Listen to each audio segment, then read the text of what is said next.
दर्शकों, आज मैं ज्योतिष के कुछ 5 ऐसे दिव्य सूत्र आपके लिए लेके आया हूं जो आपको नोट कर लेने चाहिए और कहीं लिख लेने चाहिए। प्रिय दर्शकों, आज का जो युग है ये भौतिक युग चल रहा है, आप जानते हैं। आध्यात्मिक का यहाँ ज्यादा कुछ बचा नहीं है। आध्यात्मिक लोग होना चाह रहे हैं, लेकिन पहले भौतिक पाने के बाद। प्रिय दर्शकों, अगर आप तनिक भी ज्योतिष में आपकी रुचि है या आप जन्म कुंडली अध्ययन का कार्य करते हैं या आपको आनंद आता है किसी की भी कुंडली देखने में या अपनी कुंडली देखने में, तो आपको ये सूत्र पता होने चाहिए। प्रिय दर्शकों, मैं इनको समझाऊंगा आपको एक एक सूत्र को, लेकिन पहले आप सूत्र जान लीजिए सूत्र कहते क्या है। पहला सूत्र क्या कहता है? जन्म कुंडली में चाहे कोई ग्रह कारक हो या अकारक हो, चाहे मारक हो, अगर वो 12 से 18 डिग्री के बीच में है, 12 से 18 डिग्री में, तो ही वो ग्रह अपना संपूर्ण फल आपको देने में बाध्य है, अन्यथा वो ग्रह आपको संपूर्ण फल नहीं दे पाएगा। आप जानते हैं 12 से 18 डिग्री के बीच में जो ग्रह होता है वो युवा अवस्था का हो जाता है और वो सबसे पावरफुल ग्रह जन्म कुंडली के अंदर माना गया है। मैं आपको समझाऊंगा। दूसरा सूत्र कहता है प्रिय दर्शकों, कोई ग्रह अपनी स्वयं राशि का हो, कोई ग्रह अपनी स्वयं राशि का हो तो खराब फल वो नहीं देता है। तीसरा सूत्र कहा, ग्रह अगर अपनी मूल त्रिकोण राशि का है, जो भी ग्रह अपनी मूल त्रिकोण राशि में जाके बैठा हुआ है, तो भी वो ग्रह आपको खराब प्रभाव नहीं देगा।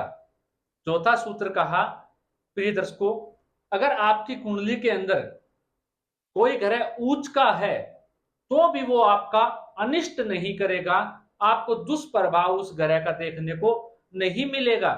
अब कहा कि पांचवा सूत्र कहते हैं कि देवगुरु बृहस्पति की जिस भाव पर या जिस ग्रह पर दृष्टि पड़ेगी, वो भाव वो ग्रह आपको कभी भी खराब फल नहीं देंगे, वो अच्छा ही प्रभाव आपको देंगे। अब समझिए प्रिय दर्शकों, अब जो आखिरी का सूत्र है देवगुरु बृहस्पति का, ये आप जानते हैं, सुनते आए हैं।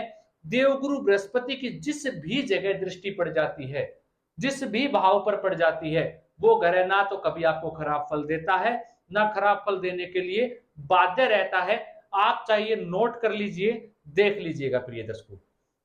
अब बात है स्वयं राशि की। प्रिय दर्शकों, इस सूत्र को जरा समझिएगा। और जो पहला सूत्र है मैंने आपको बताया था 12 से 18 डिग्री के बीच में अगर आपकी कुंडली में कोई ग्रह बैठा है, आप देखिए प्रिय दर्शकों, कारक या अकारक, इस पे मैं आपको बाद में समझाऊंगा, पहले सूत्र समझिए। अगर आपकी कुंडली के अंदर कोई ग्रह कारक है और वो 12 से 18 डिग्री पे बैठा हुआ है, आप चाहे वो नीच का हो, मैं आपको ये भी बता रहा हूं, चाहे वो नीच का हो, आप अपने उस ग्रह को मजबूत कीजिए। वो ग्रह अकेला आपका ग्रह आपको सब कुछ देने के लिए बाध्य है। अगर आप उस ग्रह को बलि करते हैं, मजबूत करते हैं, तो आपके जन्म कुंडली में चाहे कोई और ग्रह हो या ना हो, आपको मजबूत होने के चलते वो अकेला ग्रह आपके लिए सब कुछ कर देगा। प्रिय दर्शकों, अगर वो ग्रह नीच का है तो भौतिक सुखों में चाहत को बहुत ज्यादा बढ़ा देगा, लेकिन आप पा लेंगे। वहीं अगर वो ग्रह नीच का नहीं है, अपनी उच्च राशि स्वयं राशि का है, तो ऐसा जातक अच्छे कार्य से या आध्यात्मिक दुनिया से जुड़ के फिर वो जीवन में ज्यादा लाभ कमाएगा, लेकिन वो कमाएगा जरूर, वो अकेला ग्रह उसको सब कुछ देने में बाध्य है।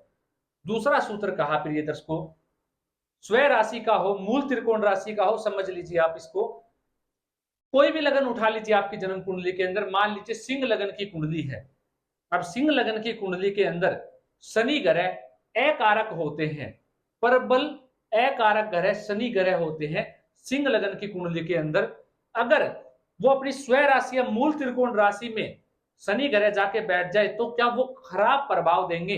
ये सूत्र यहां गलत लगेगा आपको, लेकिन नहीं प्रिय दर्शकों, कोई भी ग्रह अपनी स्वयं राशि के अंदर, ज्योतिष के सूत्र ही कहता है, मैं ये ग्रंथ पढ़ रहा था, उस ग्रंथ के अंदर सिर्फ भौतिक सुखों की, आनंद की बातें की गई हैं, तो वो मैं आपको बता रहा हूं। तो कोई भी ग्रह जो है वो स्वयं राशि में या मूल त्रिकोण राशि में बैठ जाने से खराब प्रभाव नहीं देता है, उसका खराब प्रभाव में कमी आ जाती है, कहीं ना कहीं वो बाध्य हो जाता है। उसको कोई भी एक उदाहरण से समझिए, आप अपने घर में रह रहे हैं, मान लीजिए एक आपका खुद का घर है, एक आपका अति प्रिय घर है जो वो भी आपका है। क्या आप अपने घर में बैठकर अपने घर को नुकसान पहुंचाना चाहोगे? आप ये बात भी जानते हैं जन्म कुंडली के अंदर कोई ग्रह मारक या कारक नहीं होता। जन्म कुंडली के भाव मारक, अकारक भाव और कारक भाव होते हैं, वो जन्म कुंडली के भाव होते हैं, ना कि ग्रह होते हैं। जब भी कोई ग्रह उन भावों में जाके बैठता है तो वो मारक और अकारक बनते हैं। लेकिन वो स्वयं की राशि में बैठा है, स्वयं के घर में होगा, तो क्या वो नुकसान पहुंचाएगा? कोई भी व्यक्ति अपने घर को खराब नहीं करता है प्रिय दर्शकों। अब बात सबसे ज्यादा यहाँ पे ये आई है कि वो ग्रह खराब देगा नहीं, क्योंकि हम 5 आपको पता है तत्वों से मिलके हम बने हुए हैं, तो ये ग्रह जो है वो तत्व ही है, तत्व ही है, तो वो खराब फल वहां पे नहीं देगा। ये भौतिक सुखों के लिए बात कर रहा हूं। एक उदाहरण से समझिए, अगर आपकी जन्म कुंडली के अंदर शनि ग्रह सबसे मजबूत है, सबसे पावरफुल ग्रह आपकी कुंडली में शनि ग्रह है, तो ऐसा जातक आप देख लीजिएगा, काले कपड़े पहनने वाला होगा। दूसरा, अपने कर्म का पक्का रहेगा, अपने कर्म को मानने वाला रहेगा, कर्म पे चलने वाला रहेगा, सिद्धांत का पक्का मिलेगा आपको, टाइम की कदर करने वाला रहेगा, समय की वैल्यू को समझने वाला रहेगा। ये किसी भी लगन हो सकता है अगर शनि ग्रह मजबूत है तो। आप देख लीजिएगा सडबल में जाके अगर शनि मजबूत है आपकी कुंडली में तो ये चीजें होंगी। लेकिन मैं ये भी कहता हूं ऐसे जातक का कार्य डिले रहेगा हमेशा, लेकिन होगा वही जो वो चाहेगा, लेकिन डिले होगा, देरी से रहेगा अगर शनि ग्रह मजबूत है। वहीं प्रिय दर्शकों, अगर जन्म कुंडली के अंदर ऐसे ही मान लीजिए सूर्य ग्रह मजबूत है, सूर्य क्या है? आत्मविश्वास है। तो ऐसा जातक जिसका सूर्य ग्रह जन्म कुंडली में मजबूत अवस्था में बैठा हुआ है, अगर वो कारक है तो क्या होगा? ऐसा जातक मजबूत है, अच्छा है, युवा है, तो क्या करेगा? अब आत्मविश्वास के चलते ऐसा जातक जीवन में खूब मान सम्मान कमाएगा, धनी रहेगा, अपने आत्मविश्वास के चलते लोगों की खूब मदद करेगा और खूब अपने आप को आगे बढ़ाएगा और अच्छे कार्य करेगा, आध्यात्मिक रहेगा प्रिय दर्शकों। वहीं अगर शनि सूर्य ग्रह ऊंच के हैं लेकिन इन किसी भावों में जाके बैठे अकारक है किसी की कुंडली में, तो ऐसा जातक अपनी बुद्धि के चलते, अपने आत्मविश्वास के चलते ठगेगा लोगों को, लोगों से अपना कार्य करवाएगा, इतना कॉन्फिडेंस अगले को दिखाएगा कि वहां से वो अपना कार्य निकालने में बाध्य रहे। लेकिन प्रिय दर्शकों, वही स्व राशि का बैठे हैं सूर्य या किसी भी भाव में बैठे हुए हो, राहु इत्यादि से दृष्ट हो जाए, कारक हो किसी कुंडली के अंदर, तो क्या करेंगे? तो भी ऐसा जातक, और सबसे बलिशाली सूर्य है उसकी कुंडली में, राहु से पीड़ित हो जाए तो भी आप देख लीजिएगा ऐसा जातक अपना कार्य करने के लिए, भौतिक सुख पाने के लिए अगले को इतना आत्मविश्वासी बना देगा सामने वाले को कि उसका कार्य करने के लिए वो बाध्य हो जाएगा। आजमा लीजिएगा।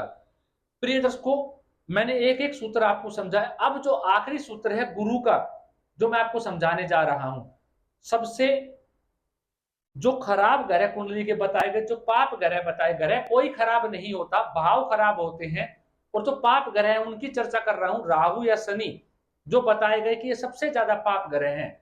आप किसी भी लगन की कुंडली आप देख लीजिएगा, अगर शनि के ऊपर देवगुरु बृहस्पति की दृष्टि पड़ गई तो ऐसा जातक भाग्यशाली बन जाता है, महाभाग्यवान हो जाता है। आप ये जानते हैं, अगर शनि नवम घर में जाके बैठ जाए, देवगुरु बृहस्पति से दृष्ट हो जाए और किसी ग्रह की दृष्टि ना हो, तो ऐसा जातक महाभाग्यशाली बन जाता है।